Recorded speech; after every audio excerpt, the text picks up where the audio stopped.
मित्रों, सीता के त्याग के बाद जब प्रभु श्री राम मिथिला आए महारानी सुनैना से मिलने के लिए, तो वहाँ पर महाराज जनक उनको ज्ञान और वैराग्य का अद्भुत उपदेश दिए। ये उपदेश बहुत ही अनुकरणीय और सीखने लायक है। वो इस उपदेश को सुनने के लिए वीडियो के अंत तक बने रहिए। हुआ यह कि जब सीता का त्याग कर दिए तो जनकपुर में तो बहुत उदासी छा गई। महारानी सुनैना जो जनक की पत्नी थी, इस बात को सुनते ही मूर्छित होकर के जो बिछावन पकड़ ली, सो वह पुनः बिछावन पर से उठी नहीं। महाराज जनक राम का जिज्ञासा करने अयोध्या पहुँचे कि राम किस हाल में हैं। राम की स्थिति देखकर वे भी बहुत ही दुखी हो गए कि सीता को वनवास में जिस ढंग का कष्ट होता होगा, इस बात का अनुमान करके उससे भी ज़्यादा कष्ट में प्रभु श्री राम रह रहे थे। तो जनक जी इस बात से बहुत दुखी हुए कि राम अपने आप को इतना कष्ट क्यों दे रहा है। सब कुछ तो विधि के अनुसार होता है, इसके लिए राम को इतना कष्ट नहीं अपने आप को देना चाहिए।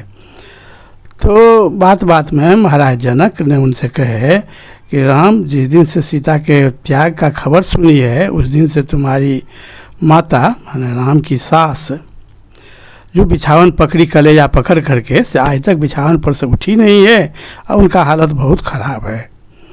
तो राम जिज्ञासा किए कि इस बात का हमको तो कोई सूचना नहीं थी, आप कहे हैं तो हमारा भी बहुत इच्छा है कि हम मिथिला जा कर के एक बार उनको हम मिल आवें। तो जनक महाराज बहुत सहर्ष स्वीकार किए कि चलो बहुत अच्छी बात है, तुमको जाना ही चाहिए। एक बार तुम अगर मिल करके सांत्वना दे दोगे तो थोड़ा सा उनको ढाढ़स बढ़ेगी, इसलिए तुम जरूर चलो। तुम समझो कि तुम उनको जीवन दान दे दोगे राम, तुम चलो मेरे साथ ही। तो साथ ही साथ राम लक्ष्मण और जनक मिथिला वहाँ से आए। मिथिला जब आए, महारानी के कक्ष में जब मिलने के लिए गए तो एकाएक प्रोग्राम बना मिथिला आने का। तो महारानी बहुत ज़्यादा भाव विभोर हो गई कि अगर महाराज इस बात का हमको सूचना भेजवा देते कि श्री राम मिलने के लिए आ रहे हैं, तो हम पूरा मिथिलापुरी को इनके स्वागत के योग्य सजवा देते। इस बात का हमको कोई सूचना नहीं थी। तो महारानी ने उनका आरती उतारे और बहुत ज़्यादा भाव विभोर हो गई और कहे कि राम, तुम्हारा दुख सुन करके हम भी बहुत ज़्यादा दुखी हैं। सीता हमारी धर्मपरायण है बेटी है, वैसे तो सीता को हमने जन्म नहीं दिया है कि हमको सब संतान से अधिक सीता पर ही स्नेह रहता है कि सीता के त्याग से तो हमको जरूर बहुत अधिक दुख हुआ, किंतु तुम्हारा दुख सुन करके हम और ज़्यादा दुखी हो गए कि तुम अपने आप को इतना कष्ट क्यों दे रहे हो। तुम यहाँ आ गया, बहुत अच्छा किया। तो ये सब बहुत ज़्यादा दोनों तरफ से वार्तालाप हुई।